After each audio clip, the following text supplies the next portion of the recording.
Good morning friends, कैसे हो आप सभी। जैसे कि आप सभी को पता होगा, कल ही एनटीए ने ऑल इंडिया सैनिक स्कूल एंट्रेंस एग्जाम 4 सेशन 24-25 के लिए आंसर की जारी किया था। एंड आपको जो आंसर की एंट्री का उसको चैलेंज करने के लिए आपको टाइम ड्यूरेशन भी दे रखा है। तो आज की वीडियो में बात करेंगे कि आपको जो आंसर की उसको चैलेंज करना चाहिए या नहीं करना चाहिए। एंड सेकंड ये है कि बहुत से बच्चे सोचते हैं कि अगर मैं चैलेंज करूंगा तो मेरा ही मार्क्स इंक्रीज होगा, एंड मैं चैलेंज नहीं करूंगा तो मेरा मार्क्स इंक्रीज नहीं होगा। तो सबसे पहली बात तो ये कि किसी बच्चे को चैलेंज नहीं करना बेटे, ठीक है।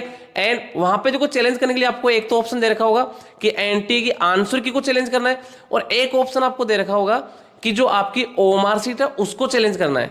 तो ओएमआर शीट को चैलेंज कब किया जाता है वो भी मैं आपको बताऊंगा।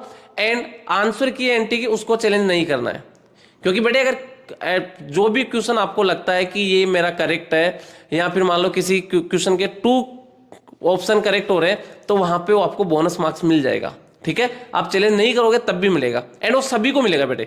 अगर मान लो पहली बात तो ये, कोई भी क्वेश्चन मान लो एनटी ने गलत बताया कि ये एनटी ने किसी क्वेश्चन का आंसर अलग बताया, और मान लो उसका आंसर करेक्ट आंसर कुछ अदर आंसर आ रहा है, तो वहां पे अगर वो ऑप्शन में है तो एनटी का जो रिवाइज आंसर क्या आएगा उसमें वो मतलब करेक्ट होके आ जाएगा।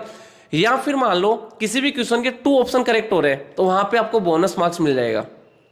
एंड क्लास 6 की अगर मैं बात करता हूं तो क्लास 6 में एनटी की जो आंसर की उसमें कोई भी क्वेश्चन एनटी के अकॉर्डिंग रॉन्ग नहीं है, ठीक है। मतलब कोई भी ऐसा क्वेश्चन नहीं है कि जो एनटी ने रॉन्ग बताया है, जो आंसर है एनटी ने रॉन्ग बताया है, सभी क्वेश्चन करेक्ट है। एंड सभी के जो एनटी ने आंसर दिए वो लगभग सभी करेक्ट है।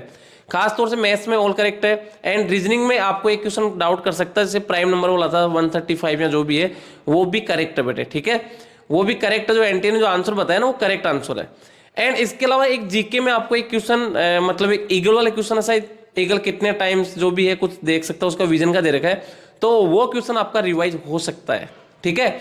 जीके में ओनली ईगल वाला क्वेश्चन आपका रिवाइज हो सकता है। इंग्लिश में भी सभी ऑल करेक्ट है, जो एनटी ने जो बताए वो लगभग करेक्ट है बेटे, ठीक है। तो क्लास 6 वाले बच्चे को कोई भी क्वेश्चन चैलेंज नहीं करना है, मतलब जो एनटी का आंसर है कोई भी आपको चैलेंज नहीं करना है बेटे, ठीक है। एंड वैसे जो आंसर की रिवाइज होके आएगा उसमें आपको ईगल वाले क्वेश्चन में हो सकता है आपको बोनस मिले, या उसमें ऑप्शन आपका चेंज होके आ सकता है, जो भी है। बाकी मैथ्स के लगभग सभी करेक्ट है। जो अभी जो आंसर की मैं वही आपके फाइनल आंसर की जो रिवाइज आंसर की आएगी उसमें भी सभी वही आएंगे। एंड रीजनिंग में आपको एक प्राइम नंबर वाला क्वेश्चन आपको लगा होगा, तो जो एनटी ने जो अभी जो आंसर बताया है वही रहने वाला है बेटे उसमें भी, ठीक है। एंड जो आपका जीके मैंने आपको एक क्वेश्चन बताई दिया है। एंड अगर हम बात करते हैं ओएमआर शीट को चैलेंज कैसे करना है, तो ओएमआर शीट में आपको देखना क्या वो मैं आपको बताता हूँ। मान लो जैसे कि आप ये देख पा रहे हो ओएमआर शीट बेटे, ठीक है। इसमें देखो ऑप्शन दे रखा है, जैसे क्वेश्चन नंबर 1 है, इसका ऑप्शन दे रखा है आपको ABCD, इसी सीक्वेंस में दे रखा है। एंड इनमें देखो बॉक्स में भी लिखा हुआ है यहाँ पे ABCD, हल्का हल्का लिखा हुआ आपको दिखने रहा होगा। तो अगर इसमें मान लो कि कोई भी ऑप्शन है, वहां पे मान लो जैसे क्वेश्चन नंबर 1 है, उसका ऑप्शन नंबर सीक्वेंस ये आएगा ABC एंड उसके बाद D, या फिर क्या आएगा 1 2 3 4।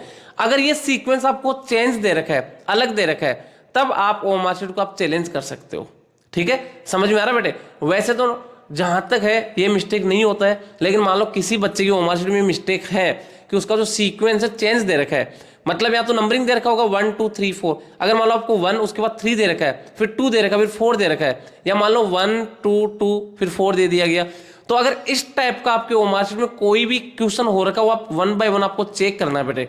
अगर ऐसा हो रखा तो उस कंडीशन में आप ओएमआर शीट को आप चैलेंज कर सकते हो बेटे, ठीक है।